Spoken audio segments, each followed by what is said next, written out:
In Battle of Britain history, the story of the Battle of Graveney Marsh on 27 September 1940 has become legendary. That day, the crew of a Junkers 88 that had been shot down and force landed in Kent fought back to resist capture.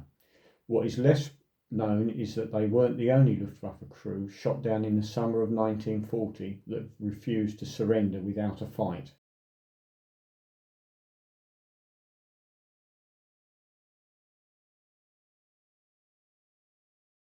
Almost a month earlier, in the late afternoon of Friday the 30th of August, after a long chase by fighters across North Essex, a crippled Heinkel A1+BN from Kampfgeschwader 53 force landed at Peveril's farm, Colne Engaine. A brief ARP message sent at 5:39 p.m. recorded the event.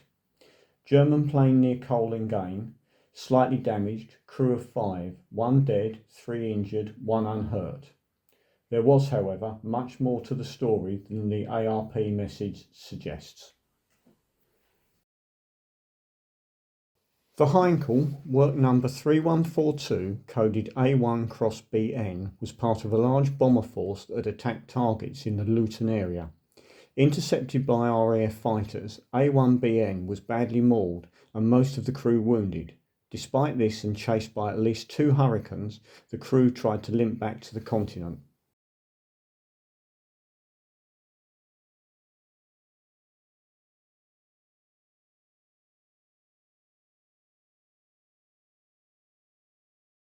One of the 2 Hurricanes was flown by Flying Officer Peter Matthews of No. 1 Squadron, who described what happened in his combat report. He wrote, "I saw a straggling Heinkel A1+BN and fired all my ammunition into it from astern.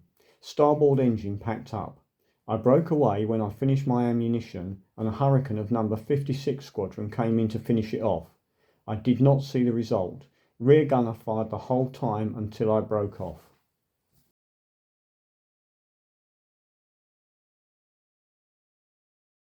The 56 Squadron Hurricane was flown by Flight Lieutenant Edward Jumbo Gracie, whose combat report completes the story. Gracie wrote, "I was leading the squadron when we were ordered to intercept enemy aircraft approaching North Weald. The enemy was soon sighted, and as we had climbed very rapidly, the squadron was spread out. Therefore, we attacked individually. I carried out a full beam attack from 350 yards to nil. Many aircraft were seen to be hit and 2 broke away. I followed one and continued to attack from port to starboard, quarter astern and ahead. 1 engine was out of action and the enemy aircraft turned for home. As my ammunition was exhausted, I followed the enemy aircraft and hoped that it would crash. It lost height gradually and eventually crashed about 3 miles from Housestead.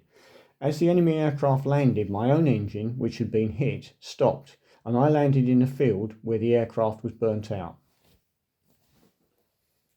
Gracie's Hurricane, serial number R2689, coded USZ, burnt out at Palmer's Farm, Coggeshall, after he force landed, setting fire to a number of haystacks as it did so.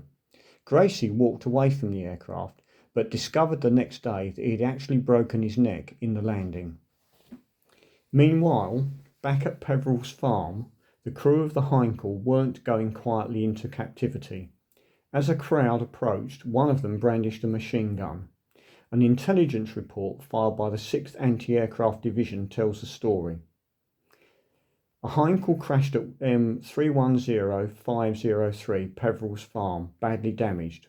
1 officer dead, 2 other ranks and 1 officer badly wounded, and 1 other rank uninjured and arrested, and was brought to Great Yeldham Battery Headquarters and subsequently handed over to the Highland Light Infantry at Ridgewell.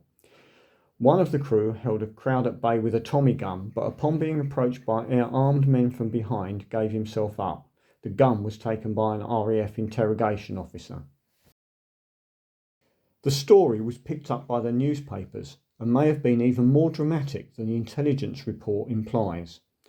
The Lynn Observer reported, "When a German bomber was brought down near an East Anglian village, the only uninjured member of 5 was the pilot, who tried to shoot civilians with a Tommy gun. An army sergeant, armed only with a bayonet, charged the German, who at once dropped his gun, flung up his hands and shouted, 'Comrade.'" The Battle of Graveney Marsh, then, was not the only time in the hot summer of 1940 when a German crew downed on British soil resisted captivity. Heinkel A1+BN was flown by a non-commissioned officer crew. They were pilot Feldwebel Fritz Steinberg, wounded; observer Oberfeldwebel Thomas Dietrich, killed; wireless operator Feldwebel Alois Hummel, wounded; flight engineer Feldwebel Andreas, Fellner, wounded; gunner Unteroffizier Theo Hugelschutz, unhurt. This film is dedicated to them, Flight Lieutenant Gracie, Flying Officer Matthews, and all those airmen who risked their lives in the long summer of 1940.